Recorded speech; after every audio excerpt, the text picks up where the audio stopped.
podcast where we talk to smart people, but not necessarily done by smart people? That is an awesome question. This one goes down probably on one of my top 5. Hey, I like nutrition. I like to eat food. This is the coolest thing ever. We're going to do this forever. I wish I paid more attention in that class. You know, I'm going to be honest, I don't understand that. As a man, I don't get it. Welcome to smartpeoplepodcast.com. Hello and welcome to Smart People Podcast, conversations that satisfy your curious mind. Chris Stemp here. So happy to have you. Look, I'm going to keep this one short because it's around that time at night where kids are so loud, it doesn't matter where I am in the house, we will still hear them. Like, what is it about their volume control that is just non-existent? I don't know how to say it. So anyways, before we start hearing screaming, I'm excited to bring you our guest this week. We're talking to Dr. Jason Fung, and I thought it'd be a great time to bring this episode because as we talk about things like health and what to eat and all of that, it's perfect timing right around the holidays where I know all of you are going to be just eating so healthy and really focused on that diet. So Dr. Fung is a best-selling author and celebrated nephrologist. In case you don't know what a nephrologist is, they study kidneys. His newest book is called The Cancer Code, a revolutionary new understanding of a medical mystery. And his previous book is called The Obesity Code, where he talks about what drives obesity. He talks about intermittent fasting, foods to eat, etc. And in this episode, we really combine the two. We talk about the Obesity Code, which, by the way, has over 13,000 reviews on Amazon, which is just madness. It's definitely a bestseller. But he was one of the first to really stick up for this idea of intermittent fasting. We go into that in detail, and then we spin into how he's now one of the first to really talk about our new understanding of cancer, how it works, what it is, and potentially how to treat it. So briefly, Dr. Fung is a Canadian nephrologist. He's a world-leading expert on intermittent fasting and low carb, especially for treating people with type 2 diabetes. He's written 3 best-selling health books, and he co-founded the Intensive Dietary Management Program. He graduated from the University of Toronto and completed his residency at the University of California, Los Angeles. That's it. Support us on Patreon, patreon.com/smartpeoplepodcast if you like what you hear, ad-free episodes, access to our guests. You could have asked Dr. Fung anything you want. And with that, we will catch you right around the holidays. Hope you are doing well. Hope you're staying safe. Enjoy whatever 2020 has to bring for these last couple of weeks. And here it is. We bring you Dr. Fung, specifically on his newest book, The Cancer Code, a revolutionary new understanding of a medical mystery. Enjoy.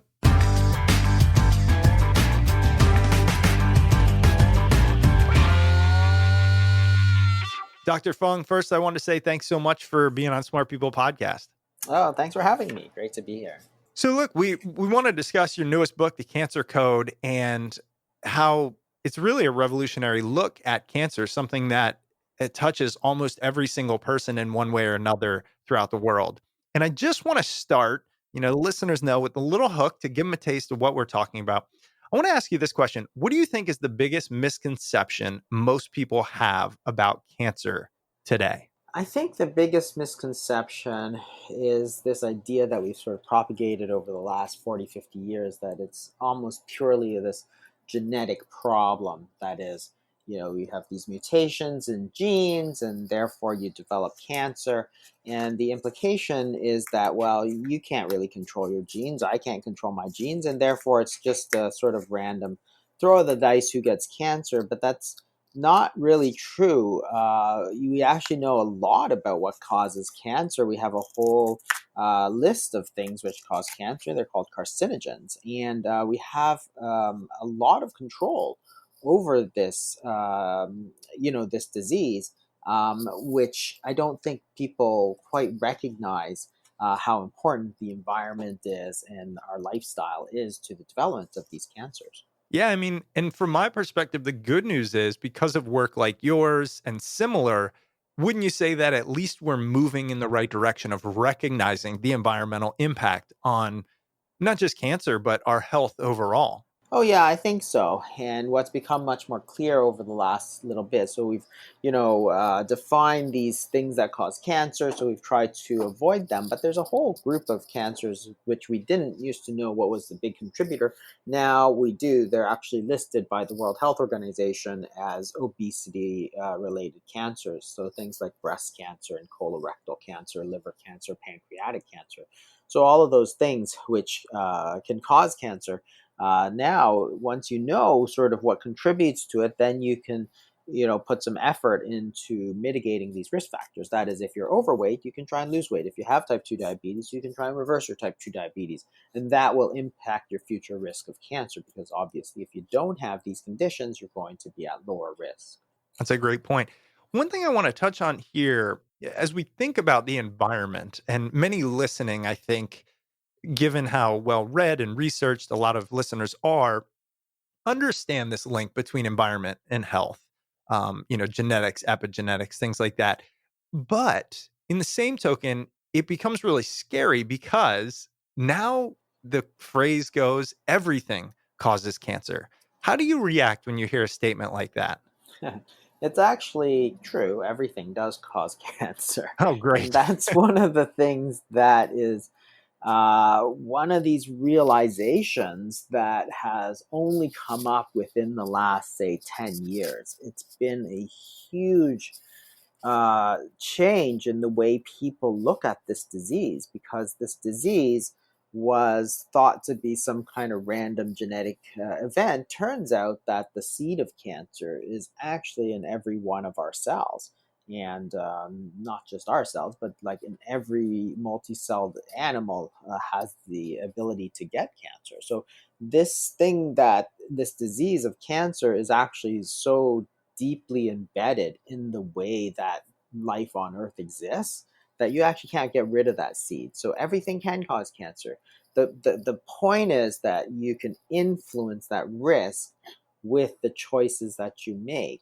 And there's no clearer evidence of this than sort of looking at traditional societies following a traditional lifestyle. So if you look at, say, for Inuit, for example, in the far north, when they were eating their traditional diet, they had so little of these cancers that universities would send expeditions to the Arctic Circle to look at why these native peoples just were immune to cancer. Turns out they weren't when they started changing their lifestyle and following a Western lifestyle with a lot of refined grains and sugars and all this sort of stuff. They got cancer like everybody else. Same with the Africans. So missionaries in the 50s to Africa, for example, noticed that Africans following their traditional lifestyle didn't get colorectal cancer. When they started to follow a Western lifestyle, they did. So they called cancer a disease of civilization, which is a slightly pejorative term. But the point is that you can do a lot. So the genetics of the sort of the Inuit in the far north or the native Africans, the genetics hadn't changed. It was the diet and the lifestyle that changed that led to the development of these sort of cancers. Now, not all cancers, but colorectal cancer and breast cancer, for example. A woman in Japan, for example, when she moves to San Francisco, her risk within a couple of generations, her risk of breast cancer goes up by 2 or 3 fold. So again, not the genetics, it's the environment, it's the diet, it's the lifestyle. So understanding what it is about the diet and the lifestyle leads you to, is very empowering because it leads you to the fact that you could actually potentially reduce somebody's risk by 2 to 3 fold if you can understand these factors. This is really what I want to get into with you today. Things like what are those lifestyle changes we can make? What does the research show impacts it? All types of things there. And so that's where we're going to go. But zooming out for a little bit, I'd like to learn a little bit more about you. I was doing some research. You have a really interesting background. You cover a lot of topics, and man, you've written some really popular and impactful books on the subjects of obesity and health in general. So, could you just tell us a little bit about your background, how you got into all this, and really this idea of helping us all live healthier, longer lives?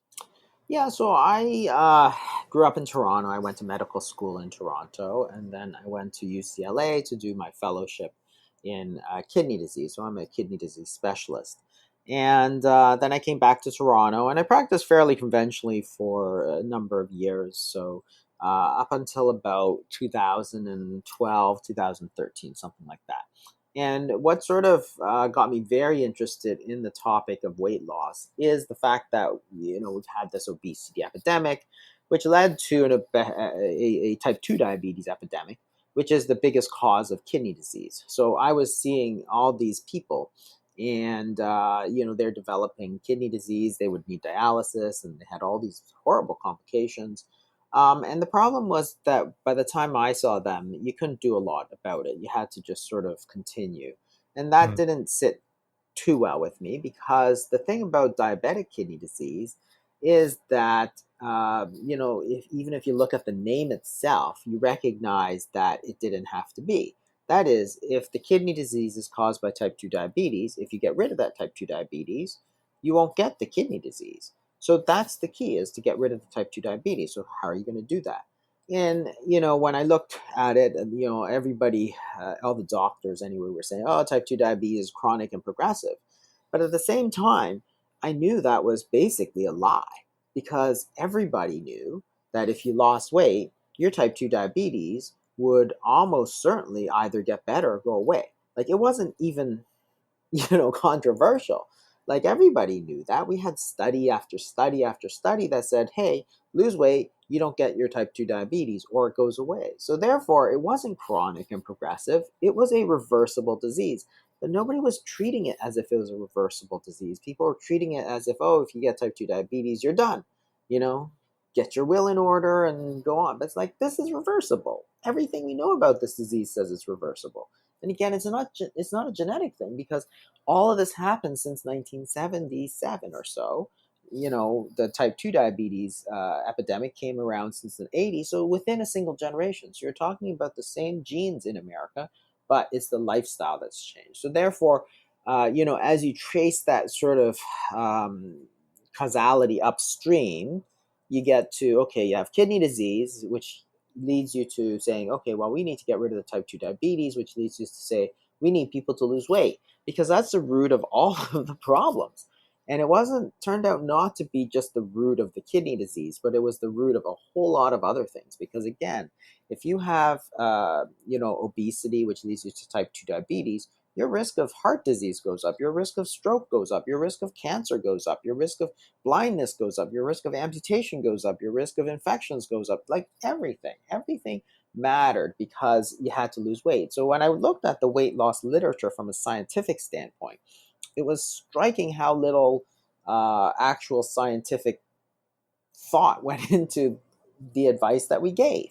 Mm. And, there was so much sort of misconception and innuendo and stuff in that field that it blew my mind, sort of. For example, when I started anyway, I was one of the first people that really talked about intermittent fasting and fasting in general. And at the time that I was talking about it, 2012, 2013, people thought it was like the dumbest idea, right? Really? Everybody thought you'd do incredible harm to yourself by not eating for 16, 18 hours at a time, right? So I don't know if you remember, but people were talking about, oh, you have to eat 10 times a day. Make sure you eat breakfast and eat lots of Yeah. snacks and graze all day. And it's like, I remember thinking, okay, well, one, as a physician, I tell people to fast all the time. If you're Hmm. going in for surgery, you have to fast. If you have, a colonoscopy, you have to fast. If you have surgery, you have to fast. If you get sick, you have to fast.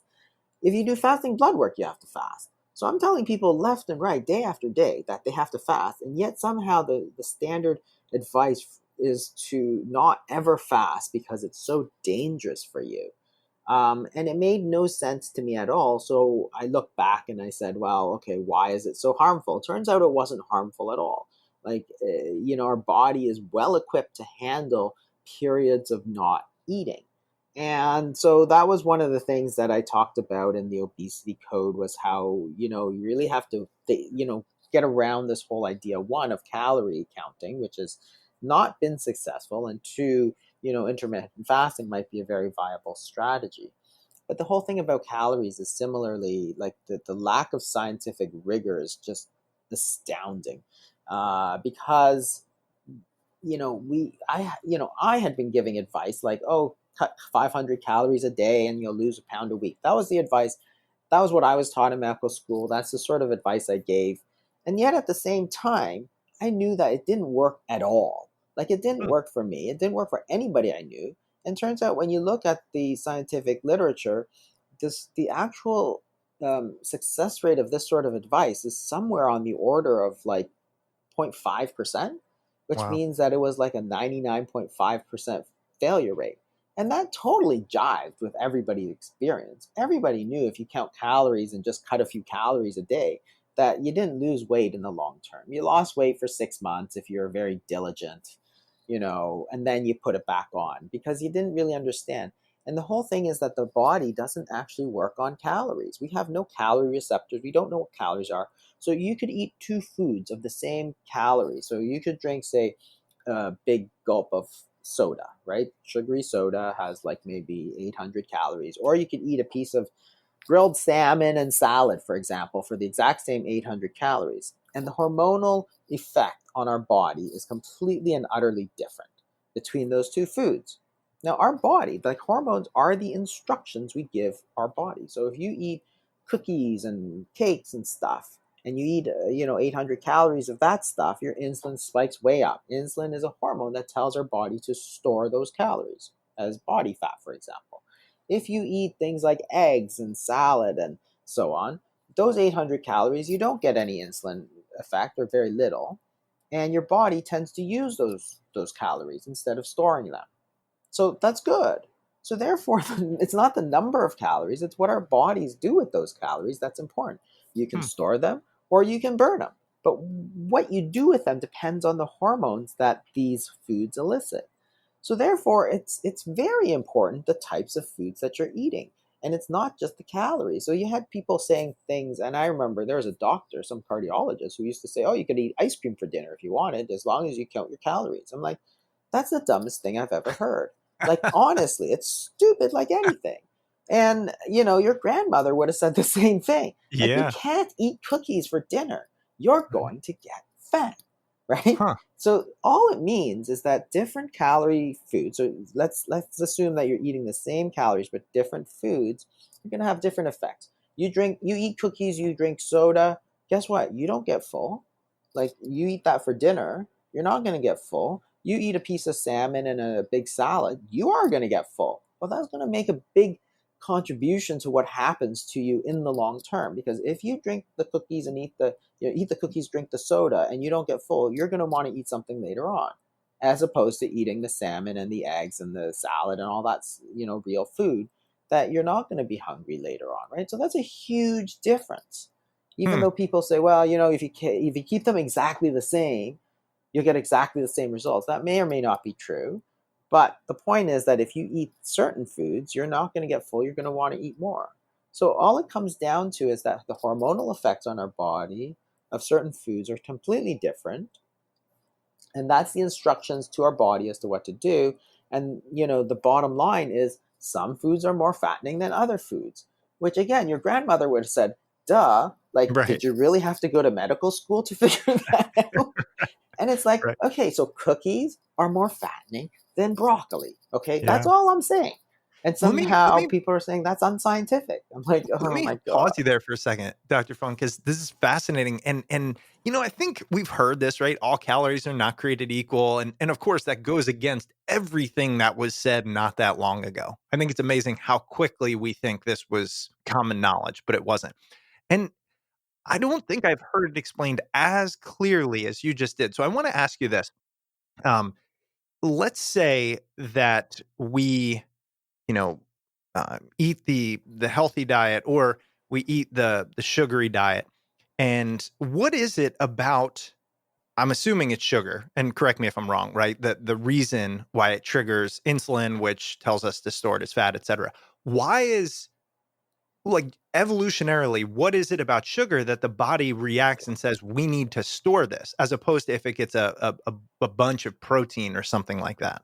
Well, it's just the way that our body reacts. So I think that when we get sugar, for example, sugar is different. It's a combination of glucose and fructose, and the fructose goes to our liver to tell us it gets sort of funneled as liver fat, which is particularly dangerous. But I think that that's a time when that sugar is available. Our body wants to store it because for most of our history, it's good to store energy because that way you have fat around when you need it. But at the same time, you have to have a signal that goes against that because remember, how much fat on our body is carried is very important in terms of survival. That is, if you are a fat antelope, like obese, like morbidly obese antelope, you are going to die.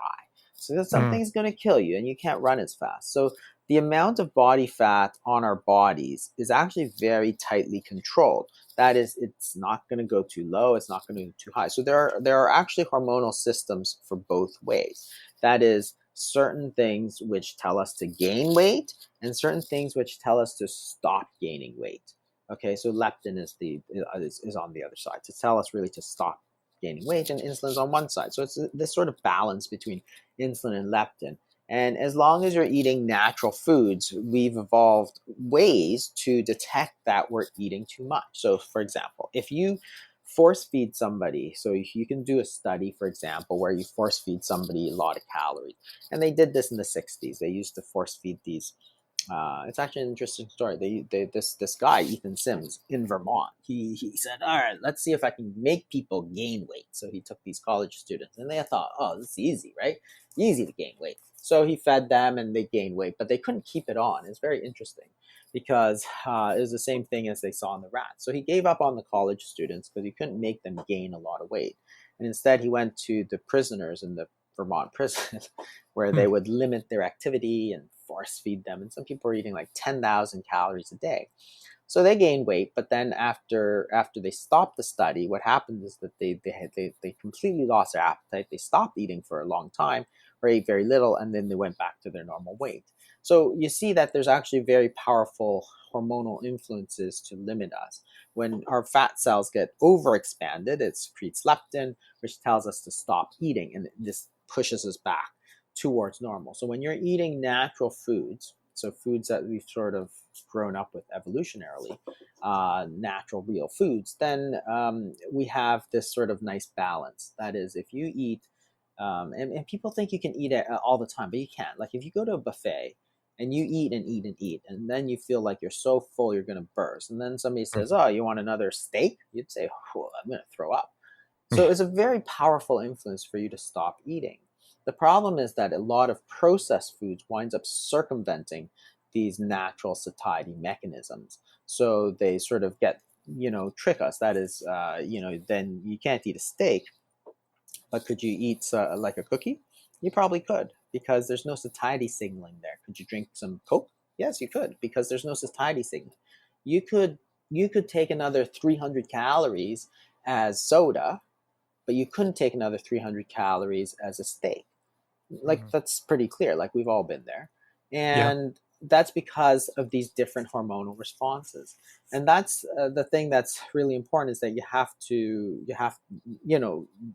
that's why, you really have to focus on the hormones that you're eliciting, not just the calories, because the language of our body is actually the hormone. So you have to say, okay, well, is it stimulating a lot of insulin? So that's why we develop these sort of mechanisms of insulin and insulin resistance and all this sort of stuff, is because that's on the one side. It's the gain weight side of things. There's a whole other side that is stop gaining weight, right? So it's a balance between the two. The problem is the foods that we eat now are very much more concentrated and to increase that sort of fattening hormonal system, and we don't focus on the other side. So sometimes you have to just help that along, and the intermittent fasting is a good way to do that. Well, and I want to touch on intermittent fasting, but I'm really glad you touched on this piece about natural satiation and things like that, because like I've got two young kids, a 5-year-old and a 2-year-old. And of course we feed them as well as we possibly can. I mean, I'm kind of not psychotic, but I'm pretty strict about food, just given my background. And I worked for and created an organization built around this whole thing and spent years of my life on it. And we noticed these natural ups and downs with them. One dinner, they might eat what seems like the equivalent of what I would eat. And then the next, just absolutely not eat it. And what this is telling me, and of course we let them go. I'm kind of grown up thinking there's something natural happening here. But essentially, I think what you're saying is, look, their body just is still either processing the calories they had, or it's regulating correctly given how quote unquote controlled their diet is. Yeah. And that's odd. I mean, it makes sense. I just never knew it to that extent, that when we're that age, we essentially listen to it because that makes sense. Yeah, and you lose that as you grow up, because then you get into much more structure and you finish everything on your plate and all that. And the Right. key is that you have to be eating natural food. So again, when you're talking about children, most of the time we're very good. We make sure that they eat, natural foods as close to what they are in nature as possible. Right. As you grow up, of course, then you start, having the ability to go out and get fast food and junk food and stuff that's very, very highly processed. And Hmm. in a lot of cases, designed to sort of circumvent those sort of natural satiety mechanisms, because, of course, they want you to eat more. But there's two things in terms of weight that's super important, of course. And one of them is the foods that you eat, which is very important. And a lot of debate about that, and no problem, scientific debate. I mean, even if you're wrong, as long as you're talking about it, is really good, because then at least you have a chance of getting to what will be correct. But what hadn't been talked about at all is the frequency of how often you should really eat. And this is the fascinating part, is that both of obviously are very important, because if you're eating good foods, that's great. But if you're eating good foods like all the time, like constantly, well, that's probably not so good, because you're not supposed to be doing that. So up until about 1980 or so, people are eating 3 meals a day, no snacks. And that's considered healthy. So, my mother, if you came home after school and said, I want something to eat, she'd say, no, you're going to ruin your dinner. And if you wanted a bedtime snack, she'd say, no, you should have ate more at dinner. There's nothing to Right. eat until breakfast. And that was it. There was no debate. There was nothing. So you had 3 meals in your day. If you were hungry, well, you should have ate more of the previous meal. You need to wait till the next time. And your body is okay with that, because it has a way to store calories. That's what body fat is. It's a store of calories, right? So you store calories when you eat. You take those calories out of your storage system when you don't eat or when you fast. And that's why you don't die in your sleep every single night, because you have this ability to put it in and you have this ability to take it out. You're not going to die. Now you get to the 2000s, where all of a sudden we're being told by all the nutritional authorities, oh, make sure you're eating every 2 hours. You should graze all day long. It's like, wait a second. We've never ever done this before to our population. We've always said breakfast, lunch, dinner, 1, 2, 3 meals a day is okay. After that, you're not digesting the foods that you're eating. Now all of a sudden we're telling people they're eating 5, 6, 7 times a day, and we're telling them that it's good. Like, you go to school, you get your mid-morning snack. So you get breakfast, you get your mid-morning snack, you get lunch, you get an after-school snack, you get your dinner, and then if you play soccer, somebody thought it was important that they have a snack in between the halves of soccer. So now Yeah. you're eating 6 times a day, and you think it's healthy. But the problem is, of course, that every time you eat, when you eat, your insulin goes up. Your body wants to store those calories, because that's what you're telling it to do.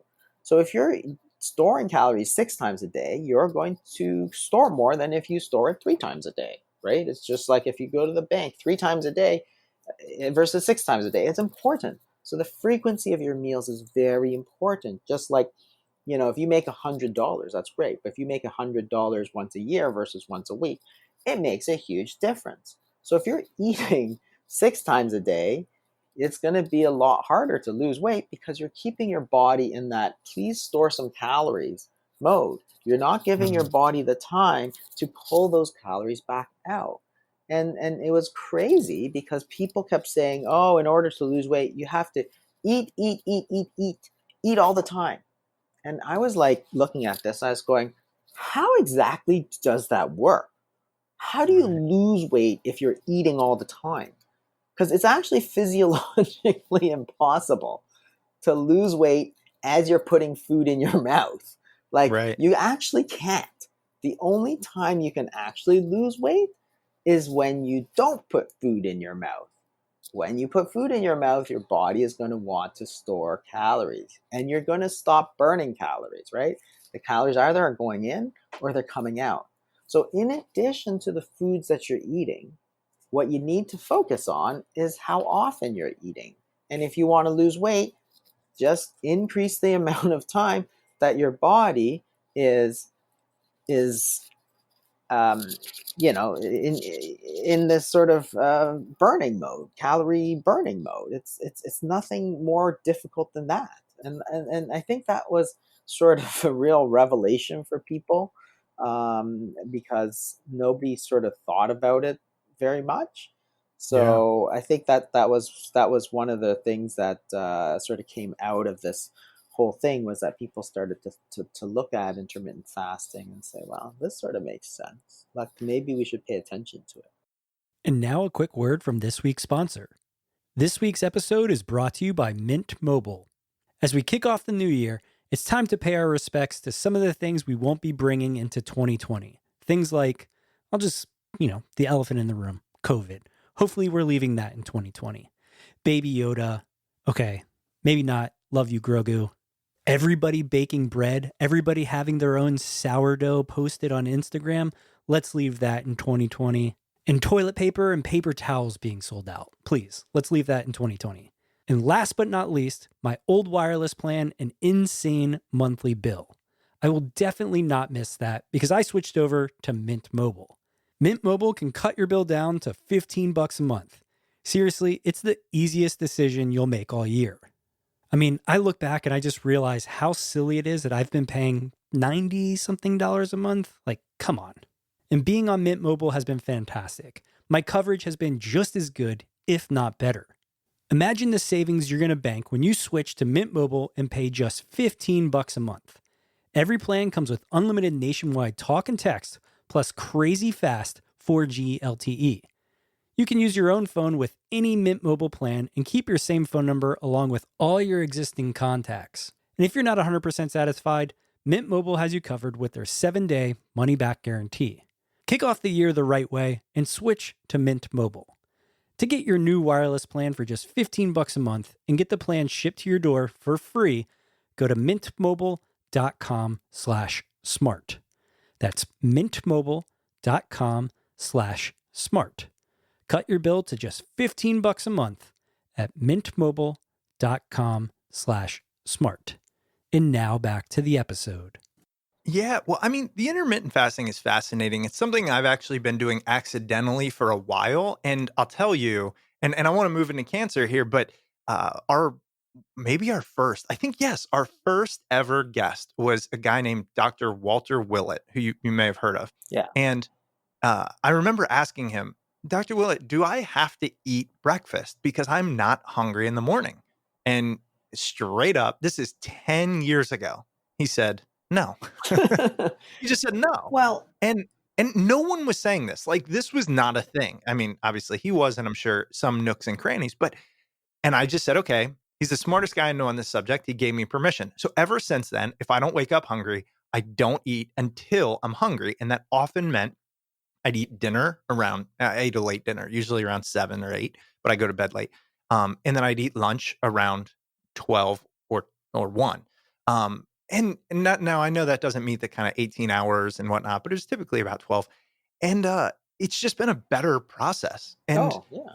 truthfully, I have weighed I'm 37. I have weighed the exact same amount since I was 21.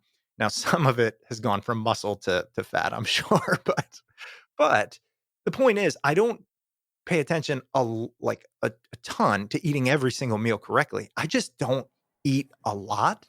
And to your point, it's only been recently where people are like, no, this is the way to go. It's odd how at the end, it always seems to get back to like, do what makes sense, listen to your body, those types of things. Oh, absolutely. Because the thing about breakfast is that this whole idea that you must eat breakfast, I mean, it was one of these things that just got repeated. There's no actually good evidence that said it was true in any case, right? So, um, there's we do studies and so on to show, to try and prove or disprove hypotheses.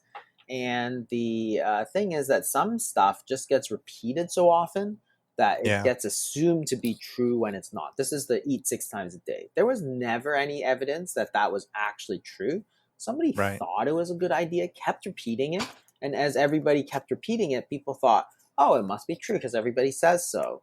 And there's the same with you must eat breakfast. Well, even the word itself tells it to you, right? It's the meal that breaks your fast. That's it. You can fast forever, however long you want. It doesn't mean, you must eat at 7 a.m. or something like that, right? It's Right. whenever you break your fast, you break your fast. But you must be fasting in order to break it. Therefore, your day should consist of a period of feeding and a period of fasting. And you can't feed all the time. That's the Right. point. So the thing about breakfast is that it's one of these myths, and it got perpetuated for ages, because the studies were sort of paid for by a lot of these cereal companies that Right. showed that breakfast was the most important meal of the day, and that's the only that was really the only evidence that it was true. And it's sort of sad because that's what comes out of it. You have a whole population thinking that, oh, you're going to be so unhealthy unless the minute you wake up you put some muffin in your mouth, right? It's like there's nothing healthy about that. So why do you need to do that? And it was clear from the scientific evidence ages ago that you didn't really need to do that. It was really just a marketing ploy sort of thing that got a little bit out of hand for most people. Yeah. But the other thing is that if you look at circadian rhythm studies, you can see you can measure people and say how hungry are you. And when you do this for large amounts of people, what you find is that the time of the day that people are the least hungry is 8 a.m., right? So if you're not Wow. hungry, then you don't need to eat. That's your body telling you that, hey, I got it covered. I'm pulling all these calories from my body fat. You don't need to eat if you don't want to. So why are you forcing yourself to eat when you're not hungry? Like, that's not a winning weight loss strategy. It's Hmm. crazy to do that. So, but somehow it got out there, and the people who actually look at the evidence, like Walter Willett, said, nah, there's nothing that says it's true. But it had been repeated so much, and in the last 10 years, you've probably heard, you must eat breakfast sort of like 150 times to the one time you heard that. Oh yeah, it makes no Yes. difference. Yeah. Yeah. And it was freeing. And I mean, Yeah. let me just tell the listeners why I want to go down this and the food. Cause it's like, well, wait, we started talking about cancer. Here's the thing. I found this really interesting. One of the reasons I wanted to have you on the show. One of your books, you've written a couple, but one of probably, I would imagine, your best-selling book is The Obesity Code. Yeah. And in doing the research, I just want to let people know that book has over 13,000 Amazon reviews. And look, I'm not saying Amazon is like the end all be all, but let's be honest, it's the biggest bookstore in the world. Um, it's got 4.5+ stars. And the reason it's so well read is because, to your point, it was a little bit ahead of its time. This research, what you put out, was ahead of its time. It's ahead of what we now almost consider, most people have heard of intermittent fasting. And the reason this is important to me is because I imagine the same thing is and will be true about the cancer code, which is, look, we're getting some insight into what in 5-10 years will be considered normal, and everybody knows it, but we don't at the moment. So with that said, I want to make this switch over to the cancer code. Cancer, we started off there, and I want to start with some basics. Tell us what cancer is and how do we currently define it? Yeah, cancer, it's a really, really interesting disease because we actually don't know what it is. So, if you think about other diseases, we know mostly what they are or what causes them. That is, COVID is caused by a virus, and heart disease is caused by a blocked artery in the heart, and sickle cell disease is caused by a genetic mutation. But cancer is not any of these things. It's a completely different disease that comes from our own body. That is, if you develop breast cancer, that breast cancer developed from your own normal breast cell or colorectal cancer or whatever you have. So it developed from our own normal cell, yet somehow turned into something that now is threatening to kill you. And why does it do that? That's the real question. So it's not any of these other things. It's not a bacteria, it's not a virus, it's not a blockage in an artery.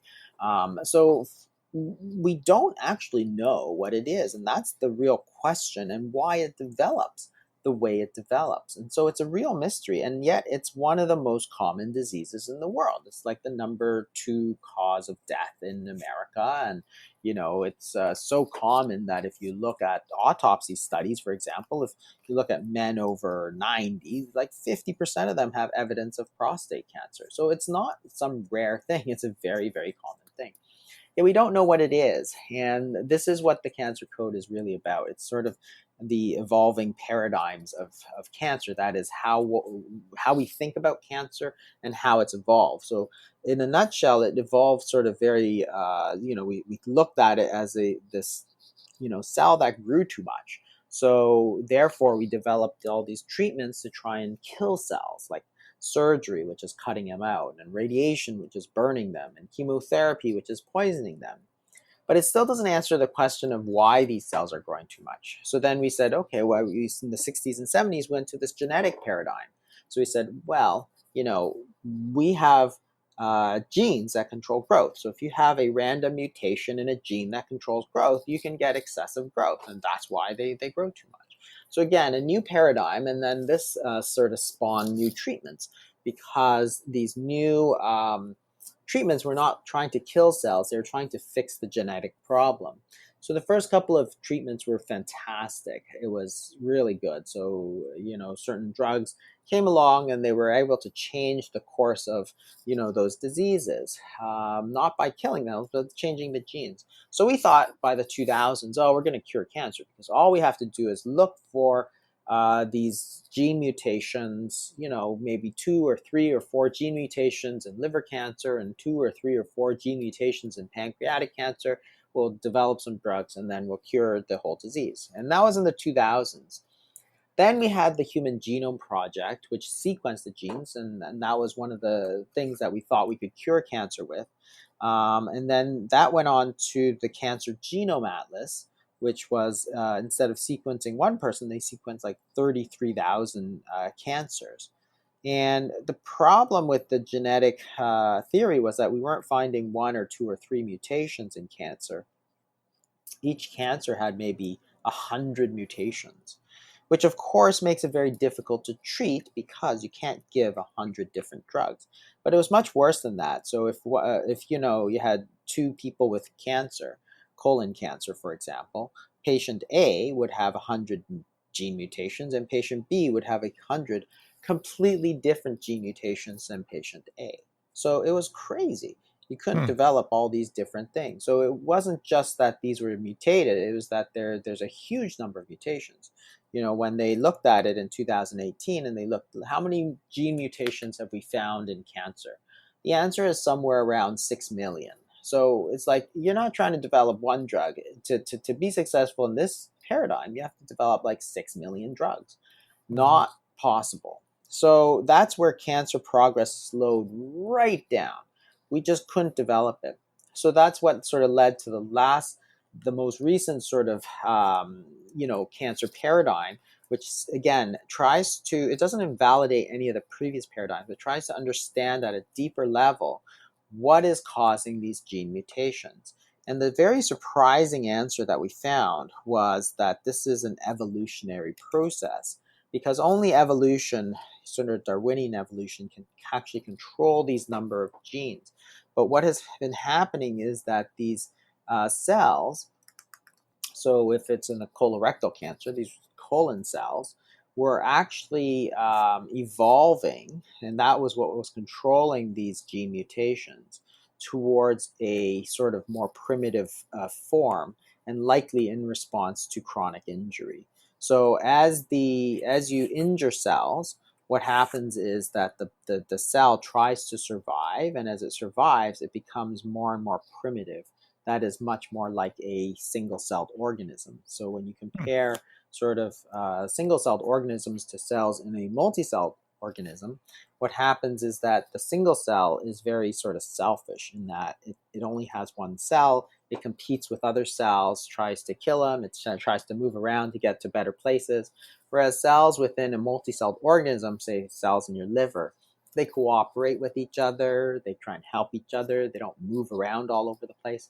And this is what the difference between a sort of liver cell and a liver cancer cell. The liver cancer cell now has evolved under the stimulus of chronic injury and trying to survive into this sort of survival mode where it becomes more like a single-celled organism. It'll grow.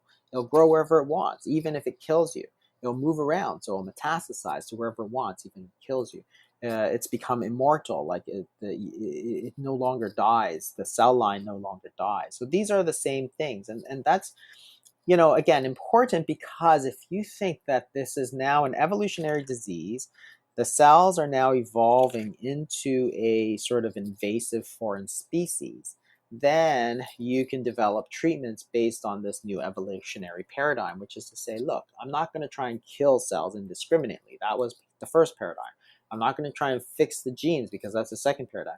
I'm going to, one, either try and reduce the damage that's being done to reduce the sort of evolutionary pressure to change, or I'm going to boost the systems that we have in our own body to get rid of invasive species, which is the immune system. And that's led to this whole idea of immunotherapy, which is, of course, a whole new way of treating cancer. And it's why I'm optimistic that hopefully we'll start to get to the bottom of some of these things that will help us in the long term.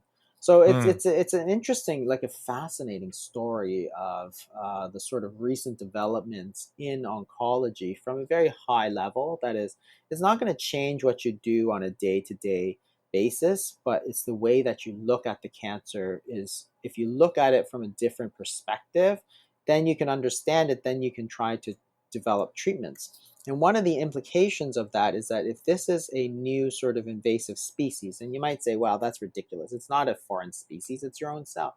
It's like, well, our own immune system identifies these cancer cells as foreign cells. So we have a natural immune system which will try to destroy foreign cells and not attack our own cells. It will intrinsically, without ever having seen it before, identify a cancer cell as a foreign cell. So I'm not saying that, it's not me that's saying that they're foreign. It's our immune system that targets them in that way. So, but what's important is if you have an invasive species, then there are certain things that are going to encourage its growth. So one of the things that will encourage its growth is if you increase the amount of growth factors in your body, then you're going to increase those cells that grow, such as those cancer cells. And one of the most important growth factors in our body is the hormone insulin. So when you eat insulin, you actually give your body very strong instructions to grow, grow, grow. And if you tip the balance from grow, to more growth, then you're going to facilitate the development of cancer. And that's probably how you get the link between obesity, which is a disease of too much insulin, and cancer. And I know that's at the core of the cancer code. And it's interesting because it stems from, I would imagine, your background in kidneys, right? Tell us, I guess, we've all heard this term insulin. I think we have a little bit of an idea, right? Insulin is related to blood sugar and things like that, and sugar is bad and sugar causes cancer and all that. But walk us into the depths of it, right? Like, what is it about insulin that is necessary? How does sugar provide the breeding ground for cancer through that hormone? Really, what's going on at a biological level there? Um, well, from a biological perspective, um, cancer, it can metabolize a lot of fuels, but glucose is one of the fuels um, that it uses. So insulin is it facilitates the sort of movement of glucose into the cell to be used for energy. So therefore, if you have a lot of insulin and a lot of glucose, well, that's going to make it a lot easier for the cancers to grow.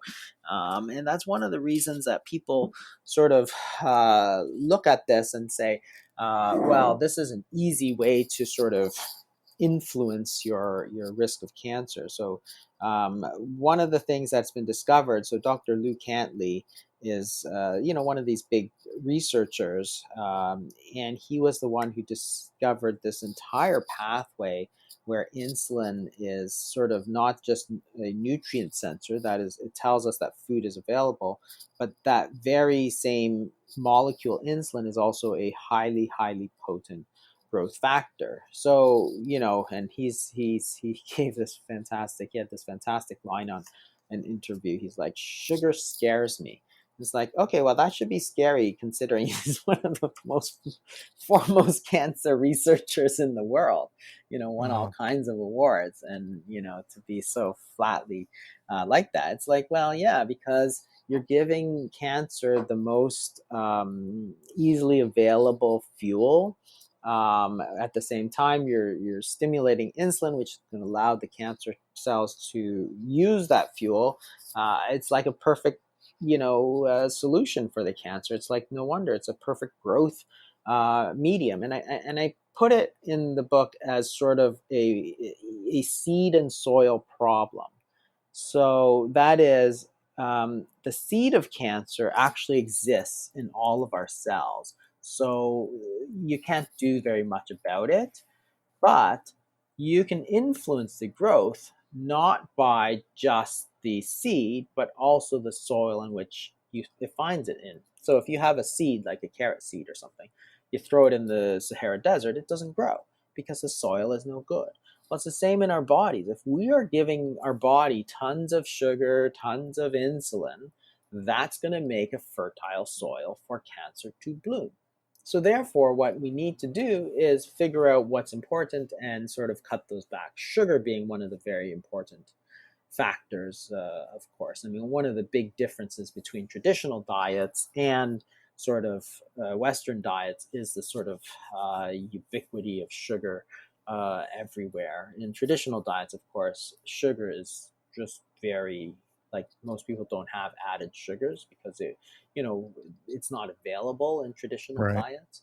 So, even before the 1800s, for example, before all those sugar plantations and all that, it was very, very hard to get, very a real luxury item. So people weren't eating it a lot.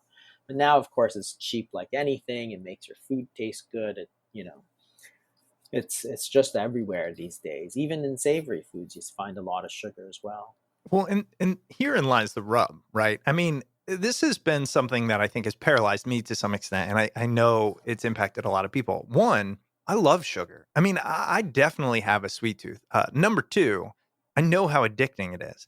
So the question becomes, first, is there a right way to consume sugar? Because, and correct me if I'm wrong, but don't we need some form of it, or is it just that we can break it out of natural foods? I guess what I'm asking is, how can I get sugar in a way that doesn't have as much negative impact on my health?